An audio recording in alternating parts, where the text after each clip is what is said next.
ECG को सिर्फ एक मेडिकल टेस्ट की तरह मत देखिए। असल में ये दिल की अपनी कहानी है जो वो अपनी सेहत के बारे में खुद बताता है। इसकी हर लहर, हर लाइन एक शब्द की तरह है और जब हम इन्हें एक साथ पढ़ते हैं तो हमें दिल के स्वास्थ्य का पूरा हाल पता चलता है। तो हम ये सब समझेंगे कैसे? खैर, ये रहा हमारा रोड मैप। हम एक हेल्दी हार्ट की नॉर्मल रिदम से शुरू करेंगे और फिर देखेंगे कि जब चीजें थोड़ी या कभी-कभी बहुत गड़बड़ हो जाती हैं तो क्या होता है। ठीक है, तो चलिए शुरू करते हैं। देखिए, किसी भी गड़बड़ी को पहचानने का सबसे अच्छा तरीका है पहले ये जानना कि नॉर्मल कैसा दिखता है। तो मिलिए हमारी कहानी के हीरो से, नॉर्मल साइनस रिदम। यही वो बेंचमार्क है, वो आइडियल रिदम जिससे हम बाकी सभी को कंपेयर करेंगे। तो एक नॉर्मल हेल्दी रिदम के क्या नियम हैं? स्क्रीन पर दिए गए ये 5 पॉइंट इसे डिफाइन करते हैं। हमारी हार्ट रेट 60 से 100 के बीच होनी चाहिए।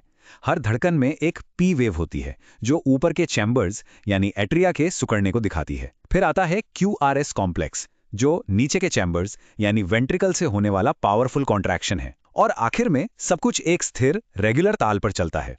अब देखते हैं कि क्या होता है जब दिल का पेसमेकर सही से काम तो कर रहा है, लेकिन उसकी स्पीड गलत है। ये नॉर्मल रिदम से सबसे सिंपल बदलाव हैं।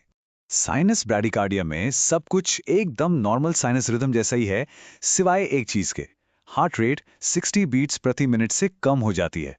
बाकी सब कुछ पी वेव से लेकर क्यूआरएस कॉम्प्लेक्स तक एकदम परफेक्ट है। ये बस एक स्लो मोशन वाली नॉर्मल रिदम है।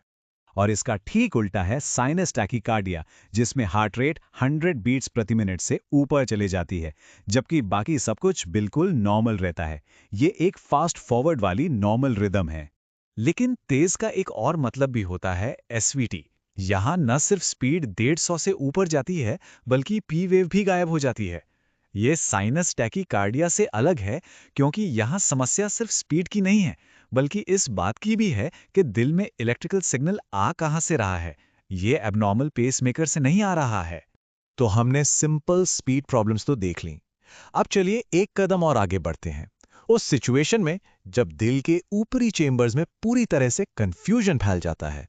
अब हम बात करेंगे दिल के ऊपरी चेंबर्स यानी एट्रिया में होने वाली गड़बड़ियों की। यहाँ होता यह है कि कई अनियमित इलेक्ट्रिकल सिग्नल एक साथ गड़बड़ी पैदा करते हैं और रिदम को पूरी तरह से बिगाड़ देते हैं। एट्रियल फिब्रिलेशन या एफिब सबसे कॉमन अरिथमिया है।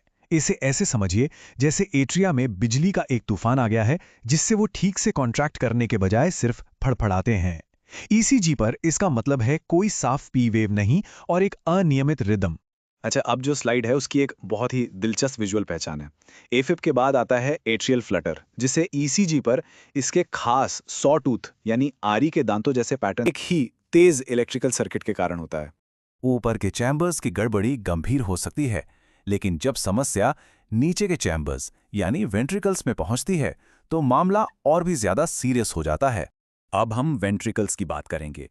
यहां से शुरू होने वाली रिदम्स अक्सर ज्यादा खतरनाक होती हैं क्योंकि वेंट्रिकल्स ही शरीर में खून पंप करने का मेन काम करते हैं।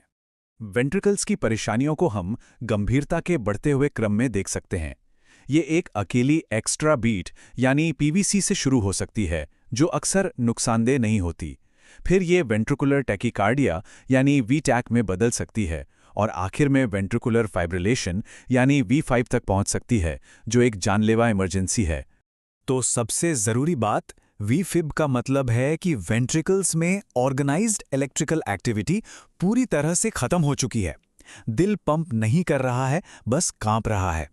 ये एक एब्सोल्यूट मेडिकल इमरजेंसी है जिसके लिए तुरंत शॉक या डिफाइब्रिलेशन की जरूरत होती है।